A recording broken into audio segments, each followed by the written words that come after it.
طنز کرنا، کسی کو طعنہ دینا ایک ایسا گناہ ہے جس کے بارے میں خود اللہ کے رسول صلی اللہ علیہ وسلم کا ارشاد عالی ہے کہ بہت طعنے دینے والا قیامت کے دن نہ گواہ ہوگا نہ شفیع، یعنی نہ اس کی کوئی سفارش قبول کی جائے گی۔ مومن کی یہ خصلت نہیں ہے کہ وہ کسی کے بارے میں طعن کرے یا کسی کے بارے میں بےہودہ الفاظ کہے۔ اللہ ہماری ایسی برائیوں سے حفاظت فرمائے۔ تو آئیے اسی عنوان کو اجاگر کرنے کے لیے میں مدعو کرتی ہوں اس سال کی فارغہ ثانیہ مہوین کو۔ ان کی تقریر کا عنوان ہے طنز اور طعنے سے بچیے۔ با ہنر ہو، پر اثر ہو، قوم کے رہبر ہو تم، کہکشاں ہو، پھول ہو اور خوشبوئے عنبر ہو تم۔ با ہنر ہو، پر اثر ہو، قوم کے رہبر ہو تم، کہکشاں ہو، پھول ہو اور خوشبوئے عنبر ہو تم۔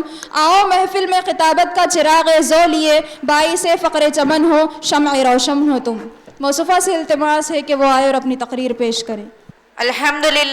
الحمدللہ رب العالمین والصلاة والسلام على سید الانبیاء والمرسلین وعلى آلہ واصحابہ وازواجہ اجمعین، اما بعد۔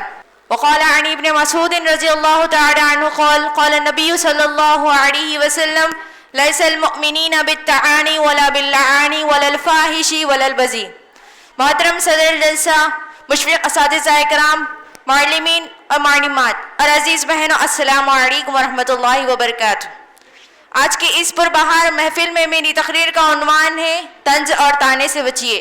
مجھے امید ہے کہ آپ بغور سماعت فرمائیں گے۔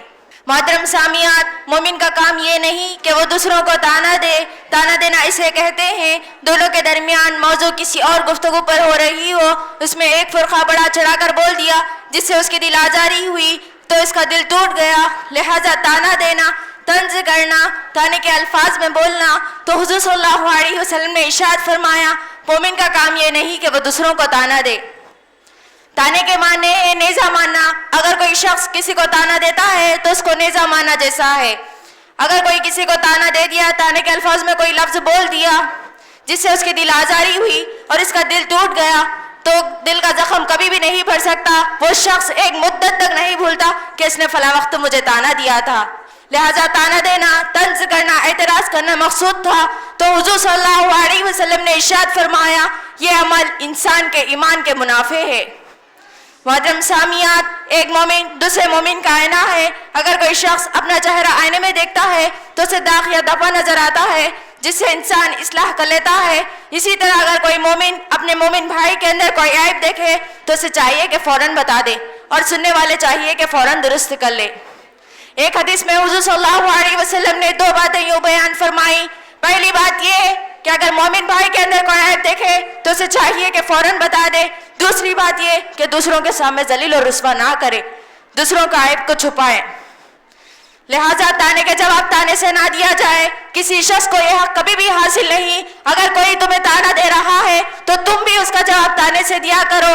انبیاء اور ان کے وارثین یہ حق کبھی بھی استعمال نہیں کیے، یہاں تک کہ حضور صلی اللہ علیہ وسلم نے بھی یہ حق کبھی بھی استعمال نہیں کیا، بلکہ ہمیشہ معاف کرنا، درگزر کرنا ان کا شیوا رہا ہے۔ انبیاء اور ان کے وارثین کا شیوا بھی یہی تھا۔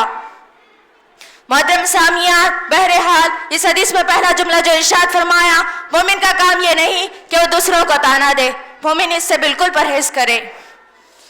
پھر لعنت کے اندر ساری بدوائیں داخل ہے جو ہمارے معاشرے کے اندر رائج ہے، خاص طور پر ہمارے خواتین کے زبان پر جاری رہتی ہے۔ کسی کو کم وقت یہ کہہ دیا یا یہ کہہ دیا کہ تو نے جھاڑو پیٹا ہے، یہ تمام باتیں لعنت کے اندر داخل ہے۔ اگر کوئی شخص کسی کو طعنہ دیتا ہے تو اپنے نام اعمال کے اندر گناہوں کا اضافہ کرتا ہے۔ وقت کی قلت رہنے کی بنا پر میں اپنی تقریر کو ختم کرنا چاہتی ہوں۔ وآخر دعوانا ان الحمدللہ رب العالمین۔